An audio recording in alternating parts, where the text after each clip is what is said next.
ನನಗೆ ಈಗ ಕೊಟ್ಟಿರುವಂಥ ಲೆಟ್ರು ಅವ್ರ ಕುಟುಂಬದ್ದು ಡಿಮ್ಯಾಂಡ್ ಇದೆ. ಈ ಸಾವಿಗೆ ನಮಗೆ ಅನುಮಾನಾಸ್ಪದ ಆಗಿದೆ. ಇದನ್ನು ನಾವು COD ತನಿಖೆಯನ್ನು ಒಪ್ಪಲ್ಲ. ನಾವು ಯಾರು COD ತನಿಖೆಯನ್ನು ಯಾರು ಪರಮೇಶ್ವರ್ಗೆ ಯಾರು ಅರ್ಜಿ ಕೊಟ್ಟಿದ್ರು? ಯಾರು ಕೊಟ್ಟಿಲ್ಲ. ಅವ್ರ ಮನೆಯವರು ಕೊಟ್ಟಿಲ್ಲ, ಪಬ್ಲಿಕ್ಸು ಕೊಟ್ಟಿಲ್ಲ, ಮಾಧ್ಯಮದವರು ಕೊಟ್ಟಿಲ್ಲ, ಯಾರು ಇಲಾಖೆಯವರು ಕೊಟ್ಟಿಲ್ಲ. ಬಿಡಿ, ಇಲಾಖೆಯವರು ಒಂದು ಸತ್ತೋಗಿದ್ದಾರೆ ಅಂತ ಅನಿಸ್ತದೆ ನನಗೆ.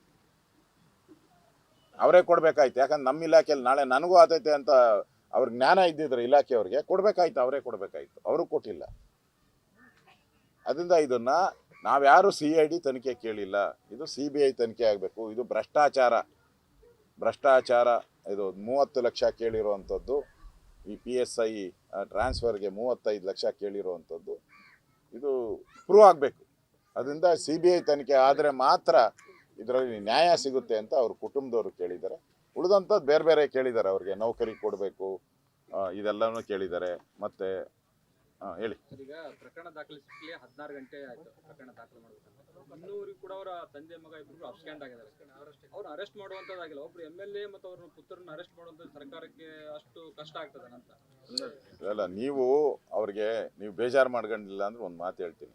ಅವ್ರಿಗೆ ಧನ್ಯವಾದ ಹೇಳಬೇಕು ಸರ್ಕಾರಕ್ಕೆ. ಯಾಕೆ ಅಂದರೆ ಕೇಸ್ ರಿಜಿಸ್ಟರ್ ಮಾಡೋಕ್ಕೆ ಪೊಲೀಸ್ ಇಲಾಖೆಯವರು 16 ಗಂಟೆ ತಗೊಂಡಿದ್ದಾರೆ. COD ತನಿಖೆ ತಗೊಳಕ್ಕೆ 1 ಗಂಟೆ ತಗೊಂಡಿದ್ದಾರೆ. ಎಂಥ ಸರ್ಕಾರ ನೋಡ್ರಿ ಇದು. ನೀವು ಕೇಸ್ ರಿಜಿಸ್ಟರ್ ಮಾಡಿ ಅಂತ ಧರಣಿ ಮಾಡಿದ್ದೀರ. ಎಲ್ಲ ಜಾತಿ ಸಮುದಾಯದವರು ಸೇರಿ ಹೋರಾಟ ಮಾಡಿ ಬೀದಿಯಲ್ಲಿ ಕೂತ್ಕೊಂಡು ಆ ಹೆಣ್ಮಗಳು 9 ತಿಂಗಳದ ಗರ್ಭಿಣಿ, ಆ ಹೆಣ್ಮಗಳು ಆ ಇದ್ರ ಮಧ್ಯೆ ನೋವಿನ ಮಧ್ಯೆ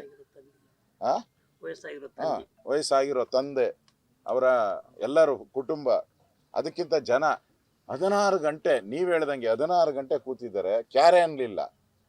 ಇಲ್ಲಿ ಅವ್ರ ತಂದೆ, ಅವ್ರ ತಾಯಿ, ಅವ್ರ ಅಣ್ಣ ತಮ್ಮ ಯಾರೂ COD ಕೊಡಿ ಅಂತ ಕೇಳಿಲ್ಲ.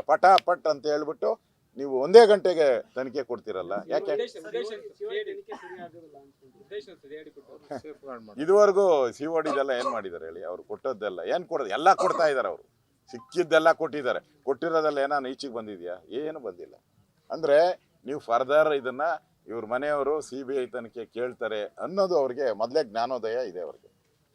ಅದಕ್ಕೋಸ್ಕರ ಕೇಳಕ್ಕೆ ಮುಂಚೆನೇ ನಾವೇ ಕೊಟ್ಬಿಡ್ಬೇಕು ಅಂತೇಳಿ ಅಂದರೆ ಯಾಮಾರಿಸೋದು, ಜನರ ಕಣ್ಣಿಗೆ ಮಣ್ಣೆಚ್ಚೋ ಅಂತ ಕೆಲಸವನ್ನ ಮಾಡ್ತಾ ಇದ್ದಾರೆ.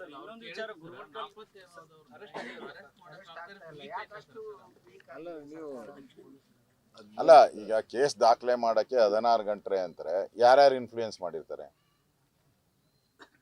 ಮೇಲೆವರೆಗೂ ಇನ್ಫ್ಲೂಯೆನ್ಸ್ ಮಾಡಿರ್ತಾರೆ. ನೆನ್ನೆ ಏನು ಹೇಳಿದ್ರು ಇವರು ಪರಮೇಶ್ವರ್ ಅವರು?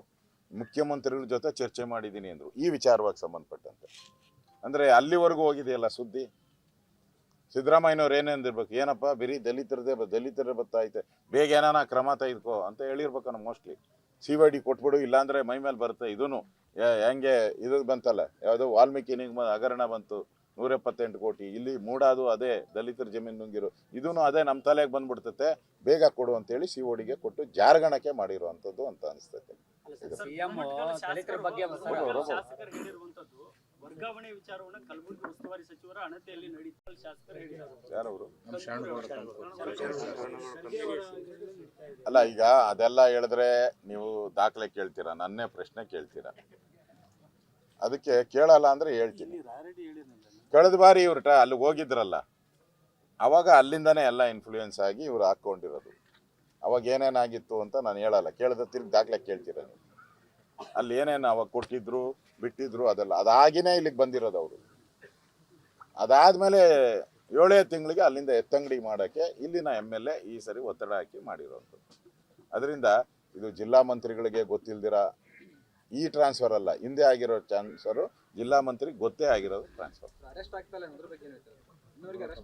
ಆಗಲೇಬೇಕು, ಅರೆಸ್ಟ್ ಆಗಲೇಬೇಕು. ಮತ್ತೆ ಜಾತಿ ನಿಂದನೆ ಅದು ದೊಡ್ಡ ಅಪರಾಧ.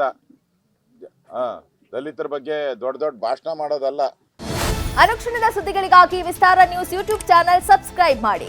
ಹೊಸ ಸುದ್ದಿಗಳ ನೋಟಿಫಿಕೇಶನ್ಗಾಗಿ ಬೆಲ್ ಐಕಾನ್ ಕ್ಲಿಕ್ ಮಾಡಿ. ಲೇಟೆಸ್ಟ್ ಅಪ್ಡೇಟ್ಸ್ಗಾಗಿ www.vistaranews.com ವೆಬ್ಸೈಟ್ಗೆ ವಿಸಿಟ್ ಮಾಡಿ. ಅಂಗೈಯಲ್ಲೇ ಜಗತ್ತಿನ ಸುದ್ದಿ ತಿಳಿಯಲು ವಿಸ್ತಾರ ನ್ಯೂಸ್ ಕನ್ನಡ ಆಪ್ ಡೌನ್ಲೋಡ್ ಮಾಡಿ.